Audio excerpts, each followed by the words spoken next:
Hi, everyone. Judge Andrew Napolitano here for Judging Freedom. Today is Thursday, December 7th, 2023. Professor Jeffrey Sachs of Columbia University, one of our regular superstars, joins us today from Dubai. I won't even ask you what time it is there. It's 1 o'clock in the afternoon here on the East Coast of the United States. But Professor Sachs, it's always a pleasure, my dear friend. Thank you for joining us. Great to be with you. The last time you and I spoke, we were observing that the war in Ukraine is effectively lost, and there was sort of some sub rosa acknowledgement of that by elites in D.C. and Washington. I don't know if they acknowledge it publicly yet, but since then, the President of the United States has made a formal demand of the Congress for $68 billion in additional aid to Ukraine, and the Republicans have held it up for a variety of political reasons. Isn't the war in Ukraine over? And what would we gain by sending $68 billion now? Well, another $68 billion means more slaughter of the Ukrainians. They're dying in mass numbers. Typically, it seems around 1,000 a day or so. The Russian air superiority, drone superiority, artillery superiority means that Ukraine is in desperate shape. People are being rounded up off the streets, a few days of so-called training, and then off to front lines with mass deaths. So there is no sense in more armaments right now that mean more deaths. Tens and tens of thousands of Ukrainians have died in recent weeks. It's an utter tragedy. And the one thing that Biden is incapable of doing, and he may literally be incapable of it, is negotiating with Putin. He just doesn't negotiate. He doesn't discuss. He doesn't get at any of the real issues that started this war, that have had the war continue. The United States blocked every off-ramp that was possible because this has been a war to a very great extent about Biden's relentless insistence that NATO will enlarge to Ukraine. And every time that Ukraine has said we can be neutral, the United States has rejected that, thrown the Ukrainians back to die on the front lines, and then just more of this, basically because, as is typical in U.S. failed wars and goes back to Vietnam, you just keep the fighting going no matter how many deaths, how much disaster, until after the next election. That's what Biden's trying to do. But, you know, the next election's a long way off. And that's a lot of people that will be dead uselessly, tragically, if this continues. So I applaud the Republicans for saying, no, this makes no sense. I know part of the response in Congress was, we don't understand what this is for. Part of it was to tie it to border issues. But the bottom line was that they blocked this, and that's the right thing to do. But what Biden needs to do and has refused to do is actually engage in some negotiations with the Russians. And he has not done that for a single day since this special military operation started on February 24th, 2022. And before that, when President Putin put a security agreement draft on the table on December 15th, 2021, Biden said, we don't discuss it. So this is a president that has failed miserably in his role of negotiations. He misses the most basic line, that one of the first lines President John F. Kennedy told us in his inaugural address on January 20th, 1961, let us never negotiate out of fear, but let us never fear to negotiate.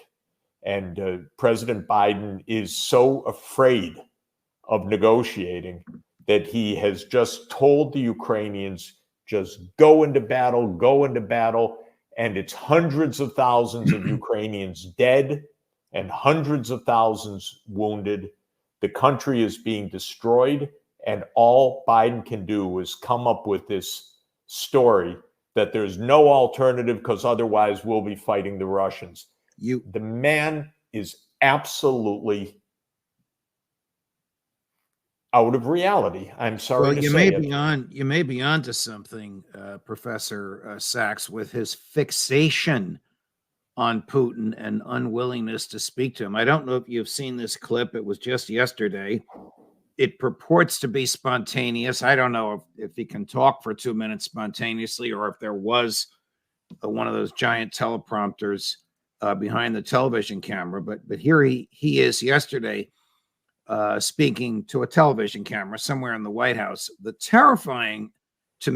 most terrifying aspect of this speech is about 3/4 of the way through, where he basically says, if you don't give me the money I want, and if we don't help the Ukrainians out, you're going to see American soldiers fighting Russian soldiers in Europe. I want your thoughts on this. Good afternoon, everyone. I'd like to speak to you today about an urgent responsibility the Congress has to uphold the national security needs of the United States and, quite frankly, of our partners as well. This cannot wait. Congress needs to pass supplemental funding for Ukraine before they break for the holiday resources. As simple as that. Frankly, I think it's stunning that we've gotten to this point in the first place. While Republicans in Congress are willing to give Putin the greatest gift he could hope for and abandon our global leadership, not just in Ukraine, but beyond that.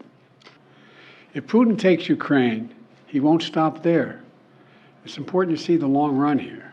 He's going to keep going. He's made that pretty clear. If Putin attacks a NATO ally, then we'll have something that we don't seek and that we don't have today. American troops fighting Russian troops. American troops fighting Russian troops if he moves into other parts of NATO. Extreme Republicans are playing chicken with our national security, holding Ukraine's funding hostage to their extreme partisan border policies. And now they're willing to literally kneecap Ukraine on the battlefield and damage our national security in the process. Look, I know we have our divisions at home. Let's get past them. This is critical.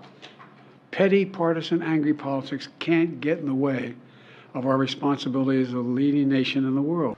We can't let Putin win. Say it again, we can't let Putin win. It's in our overwhelming national interest and international interest of all our friends. Channeling his inner LBJ on Vietnam.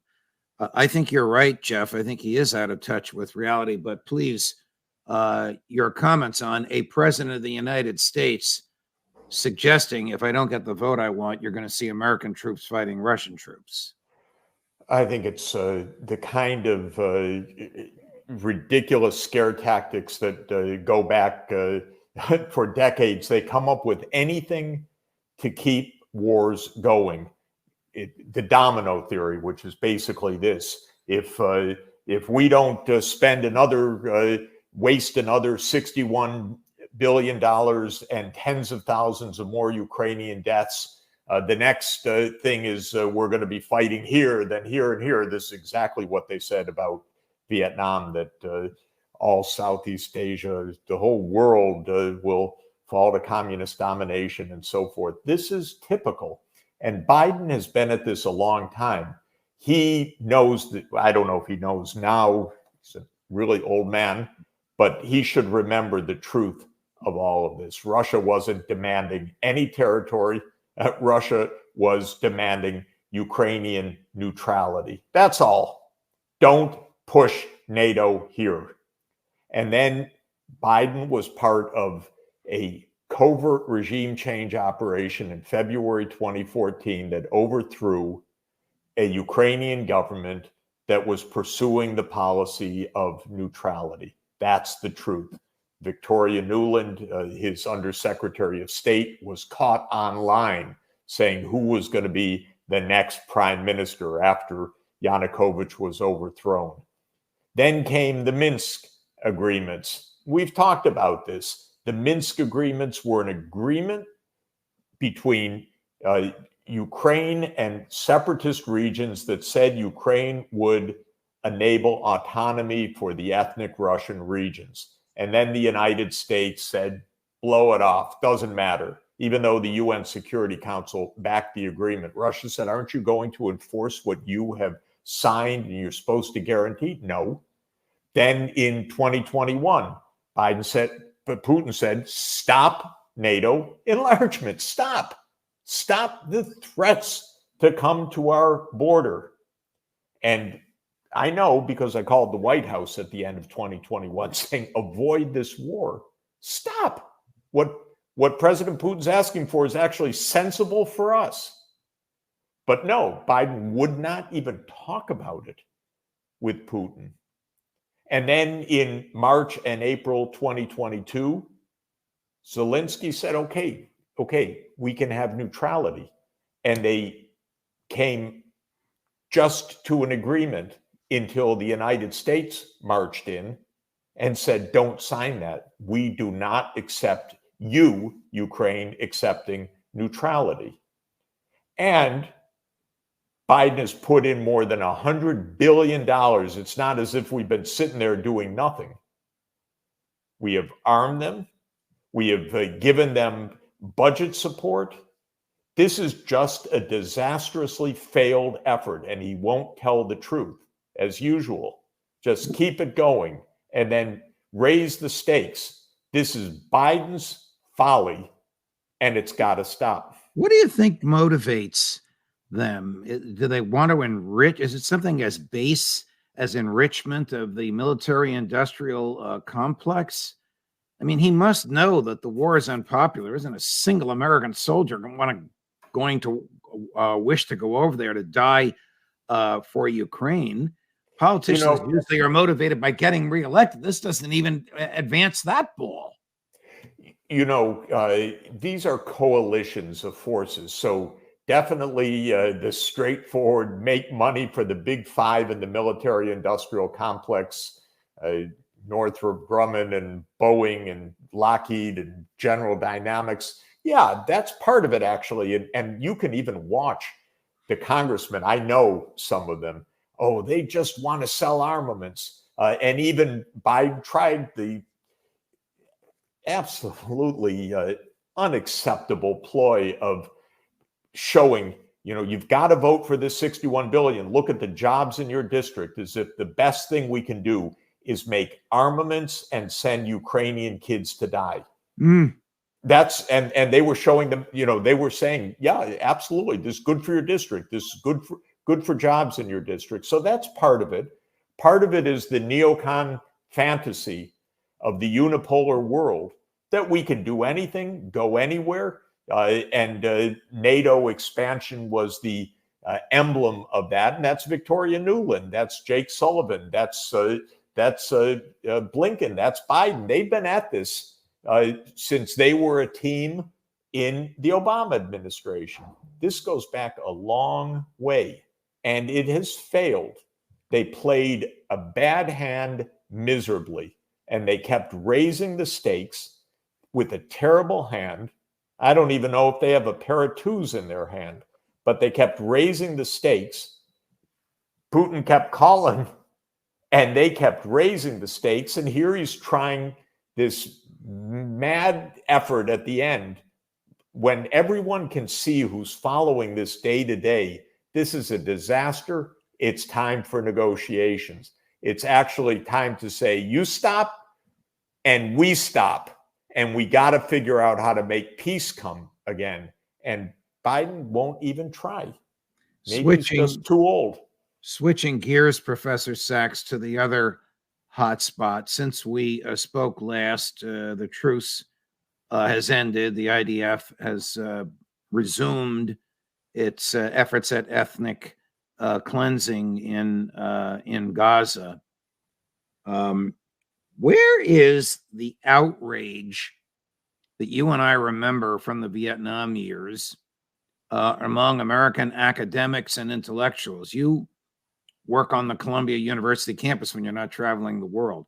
Where is the outrage amongst academics about this slaughter?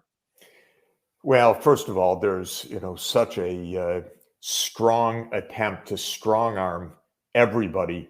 Don't say a word about the 17,000 Palestinians that have died. Don't say a word about the million that have been displaced. Don't say a word about the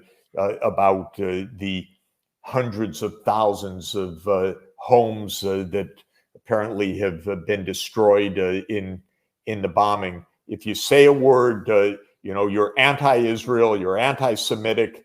This is the latest attempt to silence anybody that opposes U.S. policy. From whom is this? From whom, excuse me, Professor, from whom is this don't say a word command coming? Is it just a social pressure? Is it the administration of great universities? Well, look, I'm away, but I saw in the press, I read today how the university presidents were grilled by Congress. There's a lot of posturing. This is American politicians have long believed that their ticket to success is to back Israel unconditionally. And what we're doing right now is more than backing Israel unconditionally. We are the suppliers of the bombs that are killing thousands, probably by the end of this, tens of thousands of women and children, innocents in Gaza. And we actually have the president of Israel, Herzog, saying there are no innocent civilians in Gaza. I've never heard such vulgarity from a head of state, and one that we are giving bombs to carry out those crimes. So, yes, there's a lot of attempt by politicians, by any of Israel's backers who must be pretty desperate because the whole world sees massive war crimes right now. So they're trying to stop people from talking about this reality. The young people know it. The students on the campuses see what's happening. There's a huge generational divide that has opened up because young people are aghast at what Israel is doing. And older people expect young people to be in line and shut up. That's basically what they're told. Is it the public policy? I'm using a typically American phrase here. Is it the public policy of the Netanyahu administration that Palestinian women and children are not civilians? That they somehow, by some absurd, bizarre rationalization, are combatants and therefore are fair game for the military to kill? I think that there is plenty of evidence that the intent of the Israeli government is a mass ethnic cleansing. And many legal scholars say that this is tantamount to a genocide. In the Genocide Convention, one of the crucial points is intent. And boy, the ugly stream of rhetoric that has come out of the cabinet of Israel is absolutely shocking, that Gaza essentially will be unlivable afterwards, that there are no innocent civilians in Gaza. So legal specialists on genocidal intent are collecting these phrases, and the Israeli cabinet is not holding back, I would say, on providing evidence of this sort. So I think the intention was to cleanse Gaza. And the Egyptians said, no, not on our watch. You're not doing that. And the Israelis said, okay, we're going to bomb the north. People should flee for their lives to the south. We know that thousands and thousands could not flee and died under the rubble. Then they went to the south, and now they're bombing the south. Right. They're bombing the south. And now we have even stories in the New York Times, which is not exactly an anti-Israel newspaper, that the Israelis are telling the Gazans, go here, and then they're bombing the places that they've instructed the population to go to. And in our context in the United States, our politicians just want performative acts every day of support for Israel. That's all. They don't say a word about thousands and thousands and thousands of innocent people being killed by American bombs. But this is direct American complicity. It's legal complicity. It's moral complicity. It's a geopolitical disaster for the United States. I'm out around the world hearing the rest of the world's views, not the cocoon that the mainstream media or the US Congress has. There isn't anybody that I have come across in Asia, in Africa, in Latin America, in the Middle East that has the slightest positive word to say about the United States. The US is just viewed as an accomplice to a massacre. And here's you mentioned intent, which of course is key in any violation of international law. Though, as you know, international law is almost useless because it's not enforced. The United States vetoes very appropriate offerings in the Security Council. You know this better than anybody. However, here is Secretary Blinken. Poor guy. Looks like he hasn't slept in a week in this clip, attempting to address, and I think in a misleading way, Jeff, but I want your comments, the issue of the intent of the Israeli forces. You've talked about what you made clear to Prime Minister Netanyahu and the War Cabinet, but what concrete and specific assurances have you gotten from them, if any? Based on what you heard from them today, are you confident Israel will follow the international laws of war in southern Gaza when it resumes its military operations? Thank you. Thanks, Amara. So, as I said, we made clear the imperative that before any operations go forward in southern Gaza, that there be a clear plan in place that puts a premium on protecting civilians, as well as sustaining and building on the humanitarian assistance that's getting into Gaza. And the Israeli government agreed with that approach. Israel understands the imperative of protecting civilians, the imperative of humanitarian assistance, and will continue to work to ensure that that carries forward in practice. And again, as I said to the Prime Minister, to the War Cabinet, intent is obviously where you start, and it's vitally important. And I'm very confident in the intent, but results, of course, are fundamentally what matters. But Professor Sachs, I submit that that is grossly misleading. If Israel understands the imperative of protecting civilians, it's obviously not acting on that understanding. And first of all, our intent from what people do repeatedly. But by the way, when it comes to Israel, they're saying it. So this is clearly Blinken repeating a line by lawyers in the State Department who are urging the Israelis, don't get so far out that you are going to be charged with massive war crimes and perhaps with genocide because your intent is plainly visible. So This is a complete dodge, but a dodge that comes from some lawyer telling Blinken, tell your Israeli friends. Now, here's the basic fact. It's not the U.S. warning anything. The U.S. is shipping the bombs that Israel is dropping on the buildings. That's all. This is American armaments, and it's not American armaments that were stockpiled years ago or weeks ago that just happened to be American in Israeli hands. We are shipping the bombs that Israel is dropping in real time, we are a party to the massacre. And that's Netanyahu says, what does he need from the United States? Munitions, munitions, munitions. And he's getting them in real time. So we're part of this. Blinken is not giving him advice. Blinken is giving him bombs. It's straightforward. Right. It's right. not complicated. And what's amazing for me, Judge, it's not so often you watch massacres in real time on television.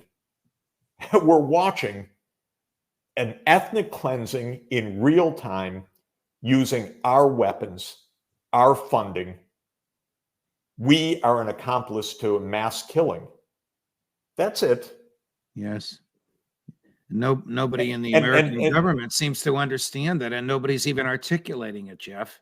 No, and what is not discussed at all, because basically they're all liars from morning till night. There are other ways to achieve security. The Arab world has said very clearly that it is interested in Israeli security in a political settlement. They've said that for years. They said that in an Arab Islamic conference just a couple of weeks ago, very clearly. There's a way out of this peacefully. The point, though, is, and it's a very obvious point, the Netanyahu gangsters, they don't want a political settlement. They want Israel in full control. Again, it's not a matter of inferring intent. This is exactly what Netanyahu says, that Israel will control Gaza. So they don't want a political settlement that would give them security. They are aiming at ethnic cleansing. It's an absolute war crime. It's repeated war crimes, but the United States is a party to it. We are every day supplying the bombs that are being used in this mass killing. How do you see this ending, Professor Sachs? I see it ending actually perhaps sooner than we think, when the whole world, except two countries, says it's got to stop. And the United States shakes a little bit because Biden's approval ratings are in free fall, absolute free fall. The Democratic Party is hemorrhaging support, and the support in his foreign policy has disappeared. So maybe someone still alive in the White House to real facts knows that this is a complete disaster from every point of view, but also the only one that they really care about, which is the political one. This is a complete disaster for the administration. This will absolutely drive the American population away from Biden.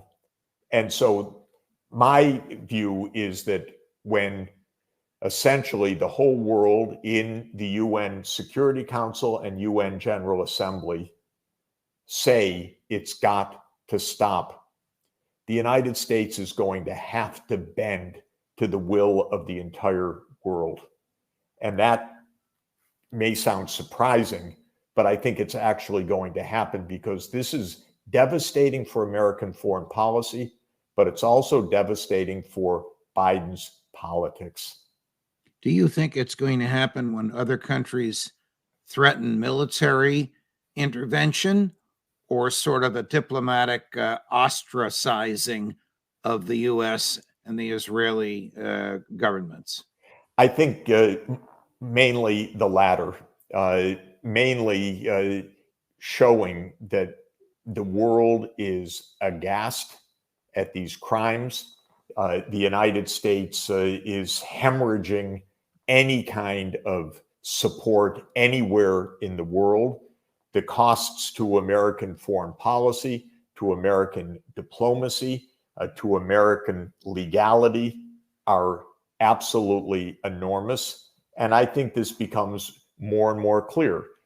UN Secretary General Antonio Guterres invoked a very rare emergency clause in the UN Charter, Article 99, directing the UN Security Council to take up this issue with all urgency. This is very rarely done, but it is a measure of not only the grave crimes that Israel is committing, but a measure of the enormous stakes involved in a whole world that is witnessing slaughter. And so the Security Council will take this up this week. I am hoping that the Security Council not only will push for a ceasefire, and if the United States stands alone in a veto to stop the mass killing, it makes it even more extraordinarily clear the American complicity in this. But I am hoping that the UN Security Council will follow through on more than 5 decades of resolutions that say that the solution to this ongoing bloody crisis is a state of Palestine and a state of Israel living side by side. And for all those who say that's impossible, there's no one to talk to and so on, talk to Saudi Arabia, talk to Jordan, talk to Syria, talk to Egypt. They've just said a week ago, they say every day, yes, that is the solution. So we fake it by saying there's no one to talk to, keep the bombs going because there's no one to talk to, but there are plenty of people to talk to. There's a whole world that agrees with that. And if the United States would just get it into its head, whether it's in Ukraine or in Gaza, to have diplomacy rather than just a military approach, we'd actually find out we could get something done in this world. Professor Jeffrey Sachs, at your passionate and articulate best, thank you very much. I know it's very late in the day where you are. Doesn't affect you. Thank you very much for your time and for your passion. We hope you can come back again next week when there'll be more horrible things to talk about. Let's hope we have a glimmer of good news by then, but I'll be delighted as always to be with you next week. Thank you, Professor Sachs. All the best to you. Travel safely. Wow. 2 o'clock this afternoon, Professor Michael, Eastern Time, Professor Michael Rechtenwald. 3 o'clock today from antiwar.com, Scott Horton. And thank you for continuing to subscribe. We're on the march to 250,000 by Christmas. We're right below 246 as I speak. Judge Napolitano for Judging Freedom.